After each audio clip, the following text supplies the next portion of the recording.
Hello again. So today I was planning on making a Blunty feedback hotline phone-in text message video thingy. Still got to come up with a snappier name for that. But I've spent the last couple of days rearranging things in my house and now I can't find the Blunty hotline phone, which is a bit annoying. So instead of going absolutely feedbackless, inventing words here on Blunty3000's channel, I've decided instead to grab a rather interesting email I received very recently and address that instead. And you can hear it printing out right now. And here we go. This email is from someone named Dr. Kurgdragon. It's DRK Dragon 01. Oh, Dirk Dragon. Dirk Dragon 01. Yeah. It's entitled Unicorns, Music and Boobs. Let's start off with music. Music is number 2 on his list, but I want to start off with it. Music. I have only watched about 50% of your videos and I have never seen you talk about music. What's up with that? You look like you rock. So, do you ever listen to bands like Wolfmother? Not saying that just because you're Australian, it's because they effing rock. So yeah, what kind of music do you listen to? Excellent question, and it made me realise that no, I'd never really done a video about music before. I've done music videos before. I've animated a few music videos of people. I've made videos of my mate Ian, filmed him doing his music and all that sort of stuff, but I've never actually talked about music. Everything from classical, and I mean classical like Bach and Beethoven and Vivaldi and all that sort of stuff. I've got a lot of that stuff sitting on my iPod, believe it or not, all the way through to the stuff that's coming out now. Okay, so on to the more interesting stuff. Unicorns. This is the one he started the email with. Blunty, I wouldn't be surprised if you already know, but do you have any idea what unicorns are or were for? And when an email starts out like that, you're gonna get my attention. Okay, for somewhere are the Middle Ages, young girl, well, great grammar, dude. Young girls were not allowed to lose their virginity by a man or woman. By a man, I'm assuming you mean, or men, orgies in the Middle Ages. So instead, the father would strap a horn on a horse's head and call it a unicorn. The girl would think it was some magical creature and do as the father said. The father would then make the girl lose her virginity by making her go on the top of the horse's head. And I think you can kind of figure out what happened next. What the frick? That's messed up, dude. Number one, you're assuming that women are stupid enough to believe a horse with a horn strapped to the top of its head is a unicorn and then follow any and all instructions given to her by the father, even if that means making love to the head of a horse with a horn strapped on its head. That's really, really messed up. And I mean messed up in a way I don't even want to think about anymore. So, moving on. Boobs!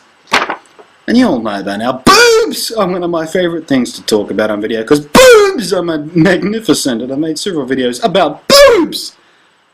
Boobs are awesome. What does he have to say about boobs? Boobs! I think I found out why boobs are so freaking amazing. It's because they are all covered up and hidden. We as guys want what we cannot get, and we want what's hidden from us. So we like boobs and parts of the body that are covered up, and that's why they are so freaking hot and awesome. I found this out by looking at a lot of nude breasts, and after a long time I lost interest, and then I looked up at covered breasts and they got me all hot. So my philosophy is that boobs are awesome because they are so hard to get. Interesting theory, completely wrong, maybe right for you, but I've looked at many breasts, nude and otherwise, and I have never, ever lost interest in looking at boobs, because boobs are freaking fantastic things. I still have no idea why I and a lot of other men are so fascinated by them, and I don't care anymore. I just accept the fact that boobs are wonderful, and boobs are great, and boobs are there whether they be tiny or huge or whatever. You like them in all shapes and sizes. Boobs with the nipples on the end and everything. They're awesome. Wonderful, beautiful things, soft and warm and squishy and lovely to play with, and some girls have especially sensitive nipples, and if you play... started to get sidetracked there for a minute. Boobs. So thanks for your email, Mr. Awkward Name, and thanks for giving me yet another excuse to talk about boobs, because I do so love them. I like other bits too, but boobs is just one of the fun things. It's even fun to say. Boobs!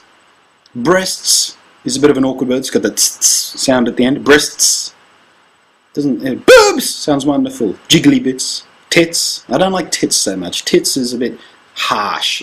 It's got that hard sound to it that doesn't encompass what boobs are all about. Boobs is a warm sounding, soft name, and it's, I think, the most appropriate name for them, even though it's not medically correct, I suppose. I don't hear many doctors calling them boobs, they call them breasts, but I've already explained my problem with the word breasts. But boobs, I know. Jugs. Jugs is a bit lowbrow. Actually, that'd be fun. What's the most unique name, or funny name, or amusing name for boobs that you tend to use or have seen, or anything like that? Video responses on this one, I think. I want to see video responses on this one. And text. Yeah, leave it in the text. You can post a list of all the fun little words. Boobs. My favourite is boobs, because it's symmetrical, as most good boobs should be. Soft and warm and round sounding. Boobs. Catch you next time, boobs. Boobs. Can't stop saying it now. Boobs. Booby, booby, booby, booby, booby, booby, booby, booby, booby, booby, booby.